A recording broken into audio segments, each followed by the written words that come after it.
Amen. Acte 7, 57. 58. 58. Le traîneront à l'extérieur de la ville et se mirant à la lapider.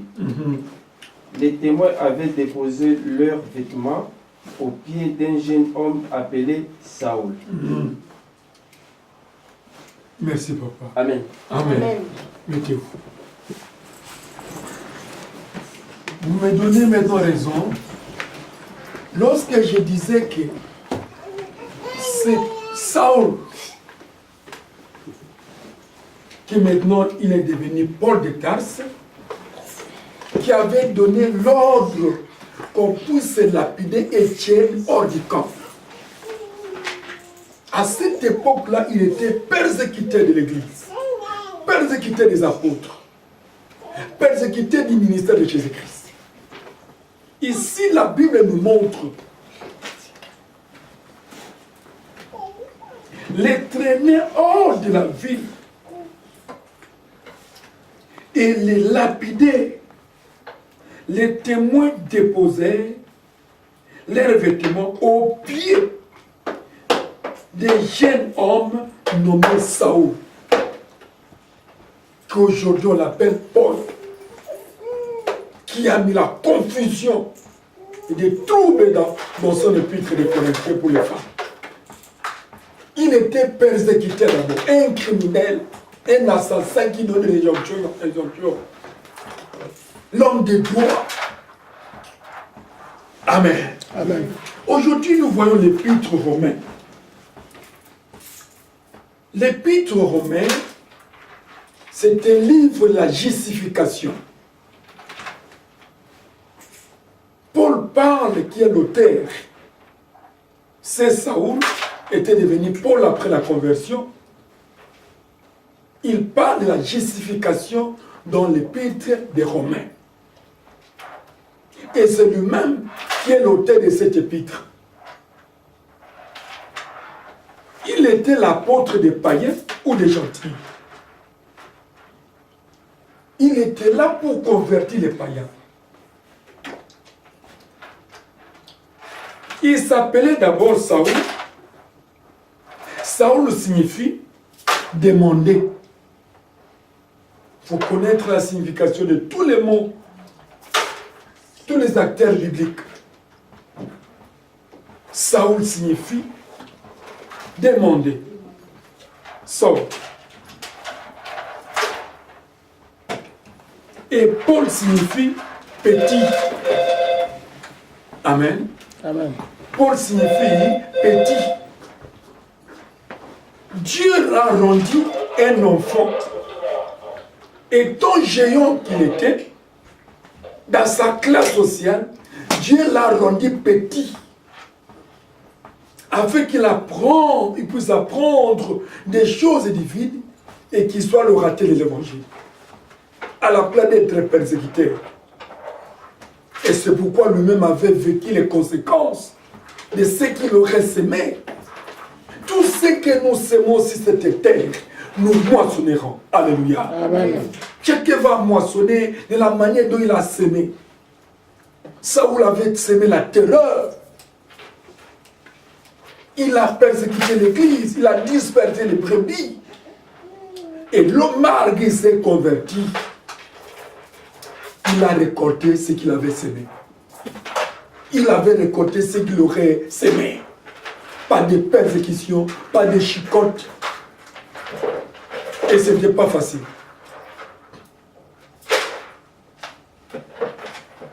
Il était citoyen de Tarse, en possession de tous les droits civils de cette ville universitaire renommée à cette époque, qui était la capitale de Cilicie. Dans cette cité universitaire, il avait tous les droits civils en lui, Saul de Tarse. Il était vraiment réputé avant sa conversion. Acte chapitre 9, verset 11, Papa Mathieu.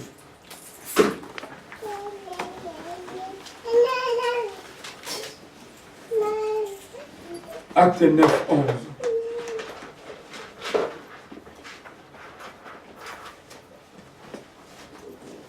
Je lis avec Seigneur.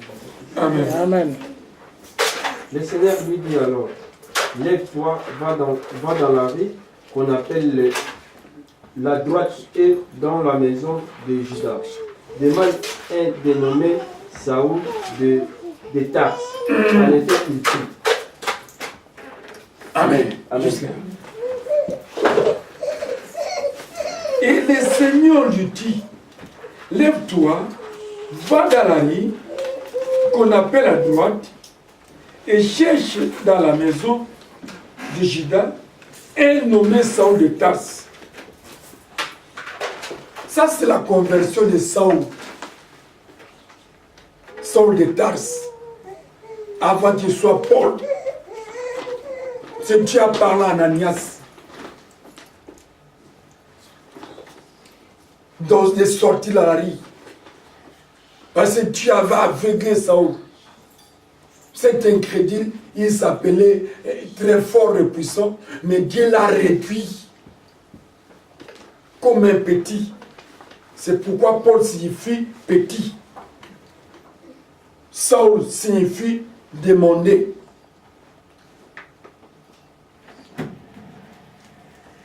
Et lorsqu'Ananias était parti, effectivement, il a trouvé la personne en question qui était persécutée. Et il en a récupéré. Il n'était pas devenu directement Saoul comme ça, non. Il a fait 3 ans auprès d'Ananias, dans la formation. Dieu brise ce qu'on appelle les gens qui étaient les héros dans le monde. Les voleurs, les assassins, les brigands. Dieu appelle tout le monde. Il a besoin de tout le monde. La Bible nous dit, il n'a pas besoin qu'un péché pour se mourir. Lorsqu'un péché met dans ses péchés, c'est une perte. Parce que le ciel a été fait pour tout le monde. C'est pourquoi Christ disait, il y a plusieurs maisons dans la maison de mon Père. Il disait à toute l'humanité, quiconque croit. Sauf que le monde nous réserve les surprises tant bien que mal. Il y a des incrédules, il y a des hypocrisies, il y a des criminels partout, il y a des voleurs. Que sais-je encore? Mais la volonté de Dieu que tout le monde soit sauvé. Amen. Christ était mort sur la croix pour tout le monde. Pour les impudiques, pour les assassins, pour les incrédules. Les 2 brigands, l'autre a reçu la grâce sur la croix, mais il était brigand. Cette dame épite qu'on voulait lapider selon la loi des Juifs, elle a reçu la grâce auprès du Seigneur. Amen. Amen. Acte 21, verset 39. Papa Mathieu.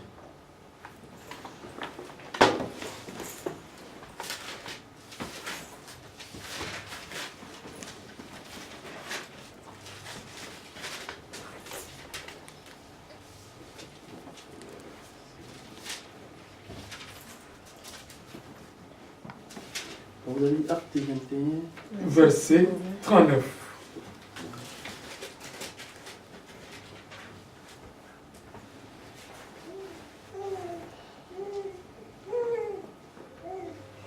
Je lis au nom du Seigneur Jésus. Amen. Amen.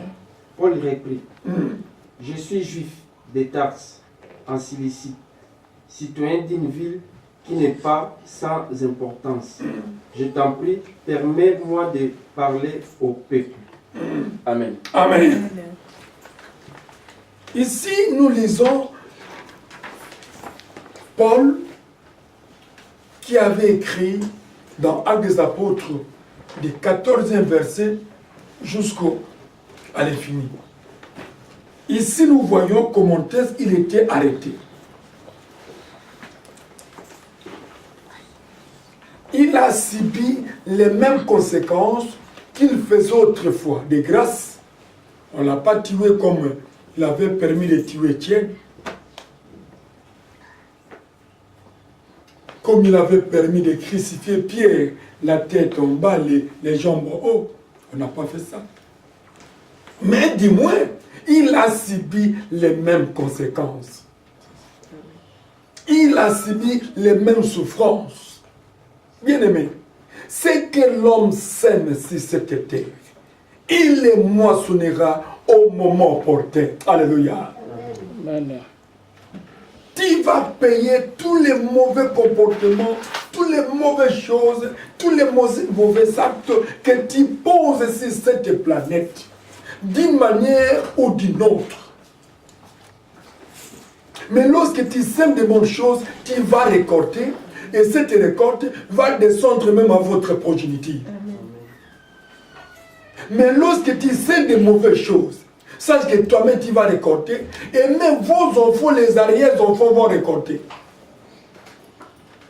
Paul, on l'a arrêté, on l'a fait souffrir. Et lui-même a dit, il a dit ici bien, dans 39, je suis juif. Réplique Paul.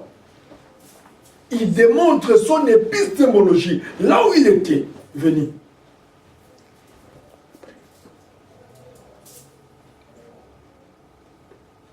De Tarse, en Cilicie, citoyen d'une ville qui n'est pas sans importance.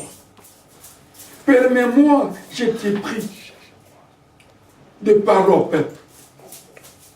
Même lorsqu'il prêchait, même lorsqu'il annonçait l'évangile, d'autres croyaient que non, cet homme était persécuté. Parfois, ils nous réunissent pour nous tuer comme il avait tué Thiers. C'était difficile de le croire. Il risque de nous arrêter pour nous crucifier comme il avait crucifié Pierre.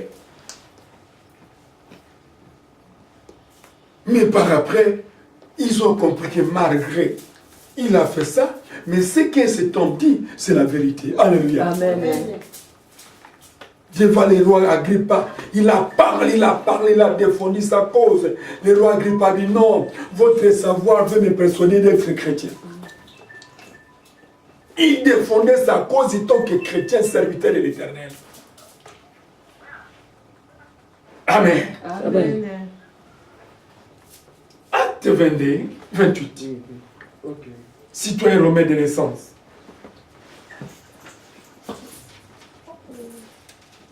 Arrêtez les portables dans l'église, s'il vous plaît. Acte 22, 28. Papa Mathieu.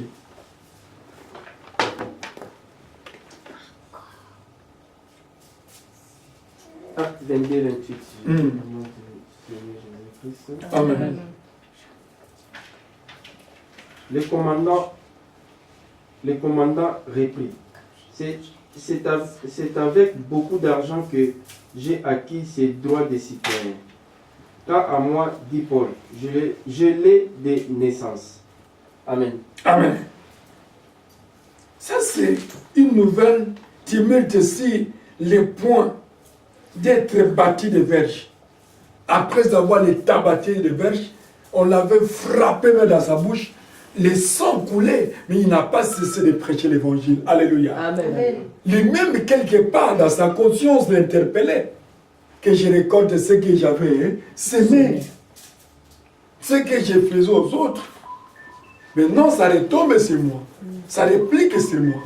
C'est pour cette raison, semer de bonnes choses afin que tu puisses récolter de bonnes choses. Amen.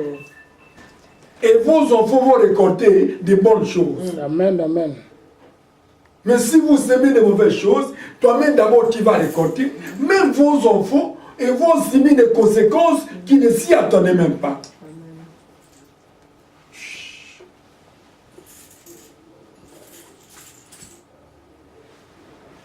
Paul dit ici, les tribus repris, c'est avec beaucoup d'argent que j'ai acquis ces droits des citoyens. En moi, dit Paul, je l'ai par ma naissance. Effectivement, il avait ses moyens. Il avait la possibilité. Un homme de droit. C'est lui qui avait un mot à dire. Il donnait des injonctions. Il combattait le christianisme. Un procureur de la République à cette époque-là, c'est quelqu'un qui a beaucoup d'argent. Il était renommé dans cette cité universitaire. Il avait acquis cet argent après avoir été bâti par des verges. Dieu l'a rendu comme un petit. Pour lui signifier la signification de ton nom, Paul, ça signifie petit. J'étais rendu petit, toi tu étais grand. C'est pourquoi Dieu brise tous les grands pour les rendre petits. Afin d'apprendre encore la connaissance de Dieu pour grandir, être demi spirituel dans l'œuvre de l'Éternel. Alléluia. Amen. Oh, c'est formidable. Il fit ses études partiellement à Tars. Acte 26, 4. Maman Joujou. Acte 26, 4. Je lis au nom de Jésus dans Acte 26, verset 4. Amen. Ma vie de le premier temps de ma jeunesse est connue de tous les Juifs, puisqu'elle s'est passée en Jérusalem, au milieu de ma nation. C'est bon? Jusque-là, maman. Merci beaucoup. Discours de Paul devant Agrippa. Agrippa voulait écouter ce Paul de Tarse qu'on avait arrêté en prison. Alléluia. Amen. Il a dit, mais oui, vous l'avez arrêté, c'est bon. Mais je voudrais d'abord l'écouter. C'est pourquoi dans la vie, il ne faut pas condamner quelqu'un sans savoir l'écouter. Amen. Parfois, vous risquez de le condamner à tort, au moins la personne a raison. Écoute d'abord lui. Et que ce soit l'enfant, que ce soit la femme, que ce soit l'homme, que ce soit votre chef, que ce soit votre subalterne, que ce soit votre petit frère, que ce soit, écoutez d'abord la personne. Et lorsque Agrippa l'a appelé, Paul a commencé à parler. Ah, cet homme avait les verbes. Alléluia. Amen. Il avait le langage facile d'expression. Paul a commencé à parler. Il a dit non. Dans le verset 4, il dit bien. Ma vie, dès les premiers temps de ma jeunesse, est connue de tous les Juifs. Jusqu'elle s'est passée à Jérusalem, au milieu de ma nation. Paul avait déjà un cachet. Alléluia. Amen. Non, qu'elle soit là, sinon elle va encore déranger plus fort. Parce que là aussi, elle dérange. Toi, tu viens ici. Non, lui. C'est toi. Ok. Bien aimé. Paul avait déjà son cachet dans sa patrie. Et ce cachet est un mauvais cachet. Maintenant, il commence à s'amender par rapport à ces cachets-là, afin qu'on puisse les croire, si bien qu'il est venu au Seigneur. Mais il y avait toujours des gens qui avaient des points de suspension dans leur tête. Imaginez-vous, un criminel s'est converti, mais il t'approche avec la Bible. Ah, maman, papa, croyez que même si vous l'écoutez, mais quelque chose dans votre cœur, parfois, il est venu tester, parfois, il peut venir la nuit, parfois, il peut venir le matin. Donc vous avez déjà une position là négative malgré l'évangile. Oui, c'est vrai. Parce qu'on connaît son cachet. Oui. Paul, on connaissait très bien son cachet. Un criminel, celui qui a tué les apôtres. Qu'est-ce qu'il lui va nous dire? Il se cache dans la Bible pour nous tromper. Agrippa dit non. Je dois d'abord l'appeler, l'écouter un peu. C'est Saul de Tarse qu'on connaît. Dans sa patrie juive, on le connaît. Qu'il était un homme très dangereux avec haute rigueur. Aujourd'hui, il devient chrétien. Écoutez. Alléluia. Amen. Ce que les mamans ont toujours dit. Un mortier qu'on pile les piments, même si on lave avec du savon. Ça pique toujours. Merci maman. Toujours. Donc il commence à se poser des petites questions. Non. Il y a des séquelles. Marguerite fait ça, Marguerite prêche, Marguerite témoigne, Marguerite on voit l'onction, mais il y a des séquelles. Parce que la même rigueur qu'il avait, il a amené dans la foi. On verra ça au Corinthiens. Vous allez dire que, papa, cette histoire nous a été cachée très longtemps. Il a amené cette rigueur dans la parole. Et c'est pourquoi, quelque part, il dit, ce n'est pas le Saint-Esprit, mais c'est moi, Paul, qui parle. Amen. Oh, tu ne peux pas conduire l'église de Dieu par ta sagesse. Alléluia. C'est ce qui détruit beaucoup de communautés. Laissez le Saint-Esprit te donner la sagesse de conduire l'œuvre de Dieu. Moi, Paul, j'ai dit, toi, à la place de dire que Christ, allons lentement et doucement. Amen. Et le roi Agrippe l'a écouté. Si bien qu'il avait le verbe, appelé du Saint-Esprit, ces vérités-là a touché le roi Agrippa. Il a dit, votre savoir veut me persuader d'être chrétien. Et quand même, les autres ont commencé à bouger la tête. En tout cas, cet homme quand même s'est converti. Malgré, on connaît son mauvais caché. On l'a tapé, un procureur, on le tape comme ça, sans faire aucune réaction. Non, il y a quelque chose qui a changé dans sa vie. Amen. Alléluia. Amen. On connaît l'identité nouvelle par les actes que nous posons devant le monde. Amen. C'est la vérité. C'est la vérité. C'est ce qu'on va dénicher. Non. Non. Malgré main. Non, on voit quelque chose. C'est pourquoi on a dit aux disciples en Antioche, non, ce sont les chrétiens. Amen. Parce qu'ils ont vu l'identité de ces gens-là a changé. Nous venons à Christ pour changer nos identités anciennes. Amen. Amen. Alléluia. On ne peut pas garder les mêmes identités amenées dans la maison de l'Éternel. Non. On a quitté le monde, mais on trouve encore le monde dans l'église. Non. Nous avons quitté le monde afin que le monde puisse nous envier.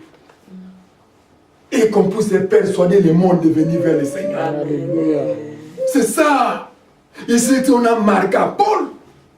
On l'a giflé. On a donné des coups sur la bouche. Les sons coulaient. Mais il parlait que de Jésus. Il élevait toujours Jésus. Les autres ont dit non. Cet homme, vraiment, il s'est converti. Il n'était pas comme ça. C'est ça, c'est que la facette que Dieu cherche en nous. N'amenez pas vos erreurs jusqu'au Seigneur. Non. Où est la conversion? Il fut influencé par des professeurs stoïciens, mais surtout à Jérusalem avec les pharisiens gamaliens. Paul. Acte 22.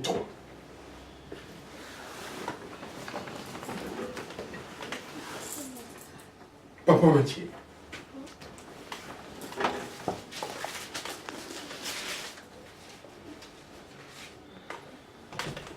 J'ai lu au nom du Seigneur Jésus. Amen. 22, 3. Je suis juif, né à Tars en Cilicie, mais j'ai été élevé à Jérusalem et formé au pied de Gamaliel, dans la connaissance exacte de la loi héritée de nos ancêtres. Alléluia. J'étais plein de zèle pour Dieu, comme vous l'êtes tous aujourd'hui. Amen.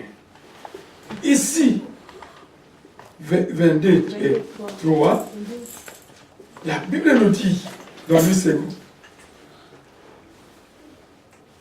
je suis juif, né de Tarse en Cilicie. Il a donné son CV dans sa justification. Papa, excuse-moi, c'est un enseignement, c'est juste une question. Parce que là, lors de là, comme je l'ai lu, juste une question, papa, vite fait. Et là, on a vu que Paul s'est justifié, en fait, il a donné son identité. Mais comment donc, comme il a reçu une loi exactitude de ta manière, et le juif ne connaissait pas que Paul, il était juif. Non. Il y avait d'autres qui le connaissaient. Ah, ok. D'accord. C'est ça qui était ma question. Ça m'a un peu bouleversé. Qui le connaissaient parce que les versets qu'on vient de lire, lui-même a exposé. Dans Jérusalem, j'étais connu. On les connaissait comme un homme de droit, un homme de la loi, un homme qui donnait des injonctions, un progrès. Et lorsqu'il a donné son CV, c'est pour faire comprendre dans sa discours son épistémologie. Lorsqu'on dit donne votre CV, le nom, poste, nom, mère, papa, ainsi de suite, date de naissance. L'étude faite, l'expérience que vous avez eue, acquis. Son parcours maintenant. Et c'est pourquoi il dit ici dans le 3, je suis très content de ce verset. Suis juif, né de Tarse, en Cilicie. Donc il était né en Tarsis, dans la ville de Cilicie. Comme vous étiez né à Kinshasa, en RDC.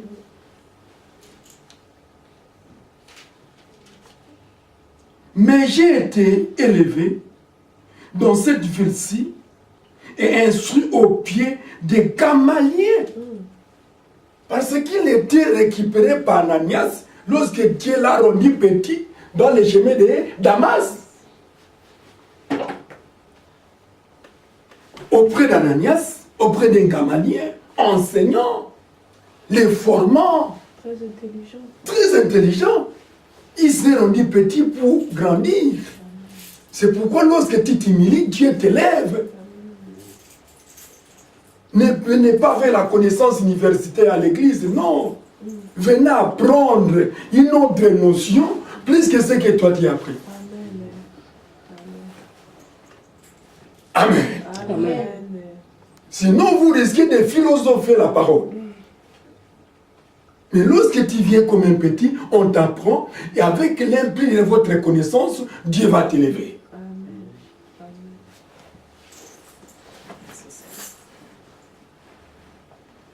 Dans la connaissance exacte de la loi de nos pères, étant plein de zèle pour Dieu, comme vous l'êtes tous aujourd'hui. Ça, c'est, il parle après sa conversion. Parce que Paul s'est croisé avec Jésus-Christ. Écoutez-moi très bien. Quelqu'un qui s'est croisé avec Jésus, il a une autre grâce particulière. Amen. Là, je vous dis franchement, comme Dieu avait dit à Moïse, aux Israélites, vous, oui, je vous parle d'une manière ou d'une autre, mais Moïse, c'est un homme que je parle avec lui comme je parle avec un ami.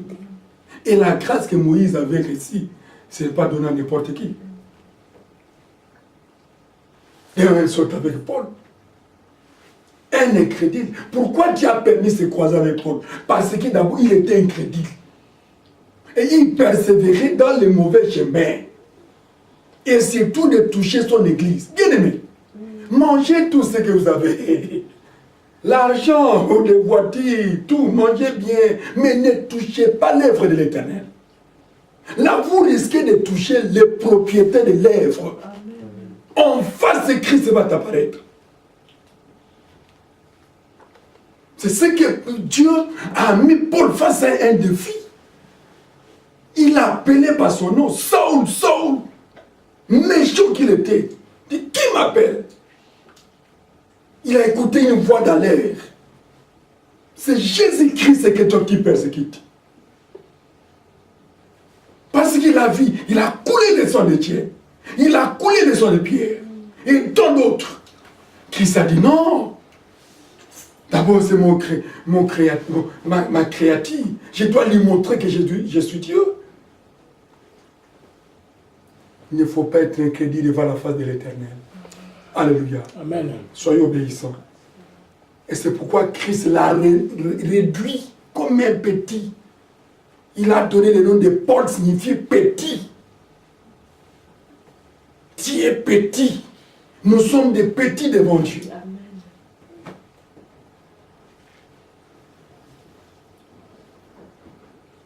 Amen. Amen. Gloire à Dieu. Il reçut une éducation stricte des pharisiens. Acte 23, 6.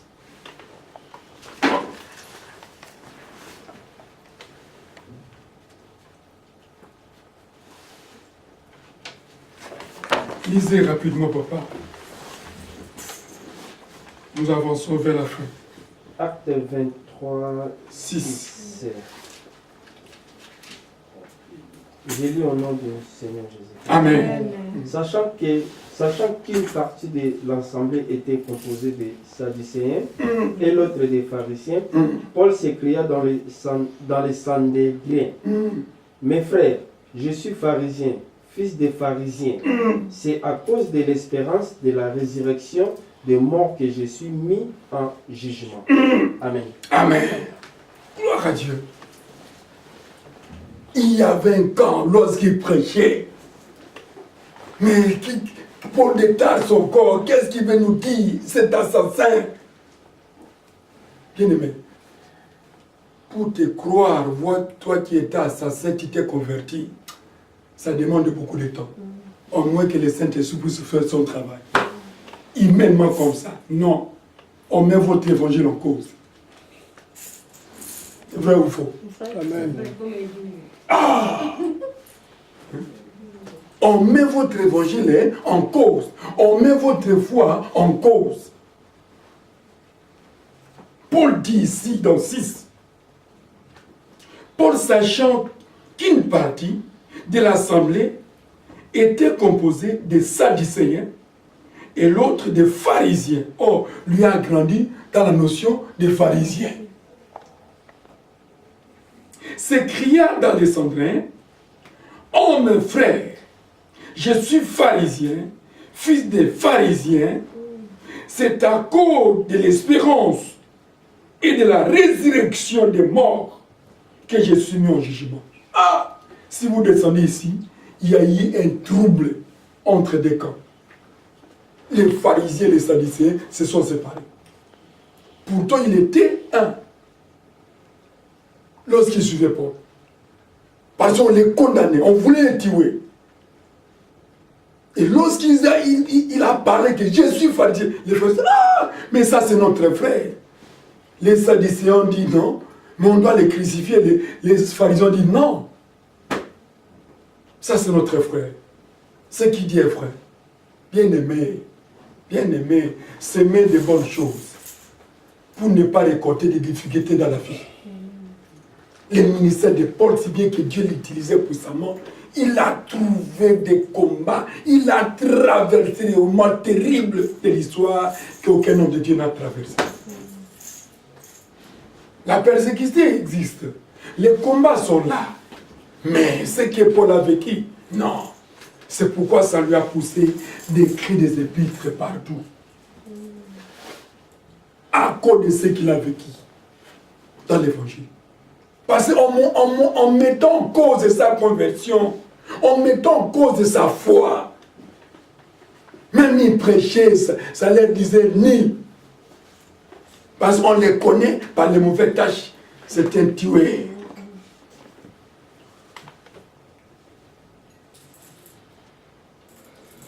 Acte 26, 5.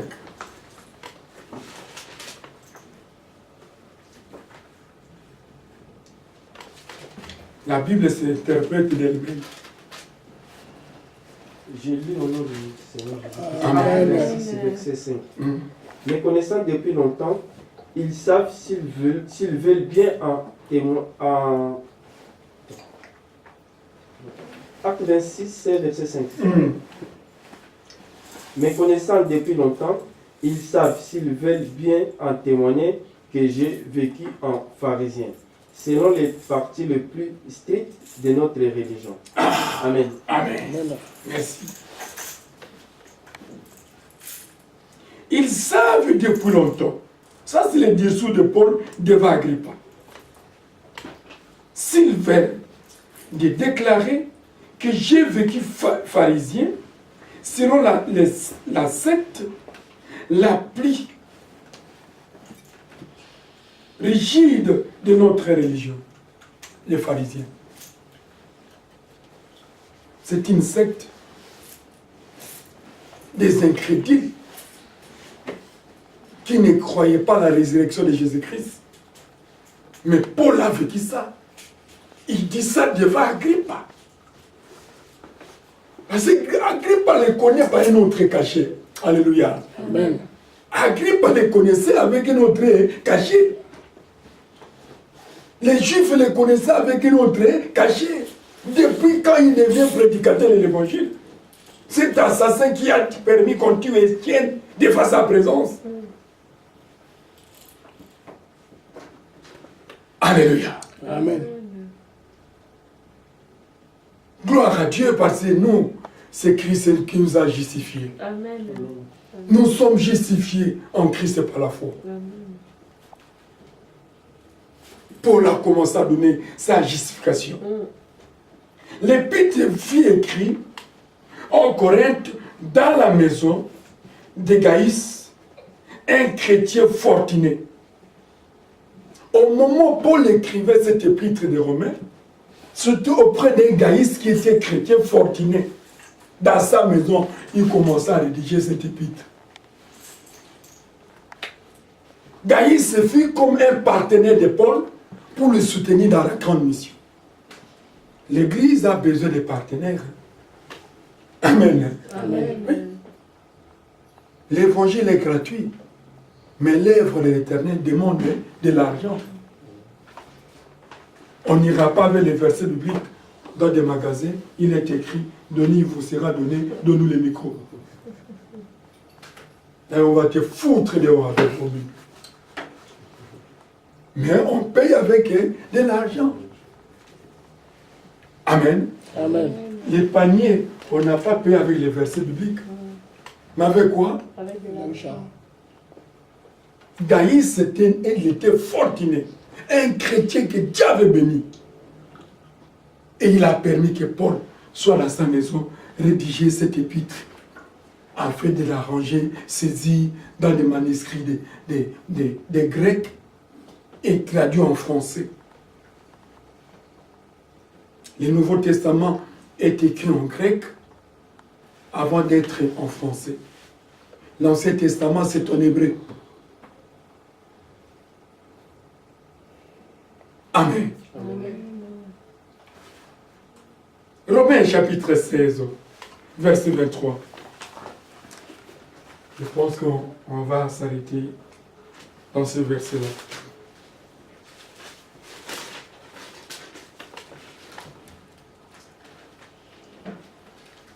Romains 16, 23. 16, 23.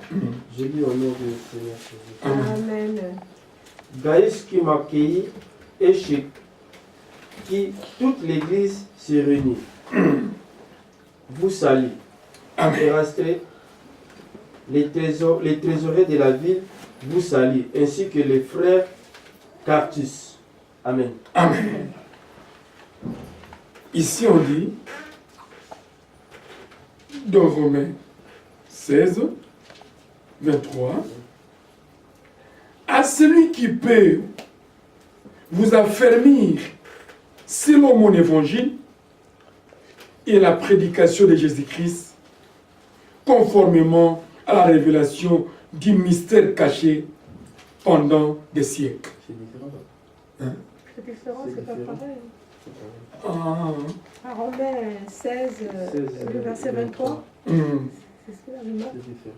Ah, Ici, là, c'est ok, pas pareil. ça c'est 25. Oh, merci.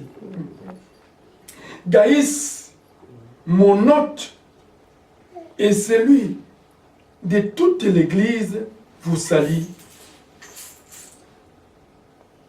Eraste, les trésoriers de la ville, vous salue, ainsi les frères Chartus. Amen. Amen. Tertius servait à Paul comme secrétaire. Amen. Amen. Et ce sont les gens qui étaient dans son ministère qui l'encadraient financièrement afin qu'il puisse écrire tous les épîtres que nous lisons aujourd'hui jusqu'à Gide. L'Apocalypse, c'est une révélation des gens dans l'île de Patmos.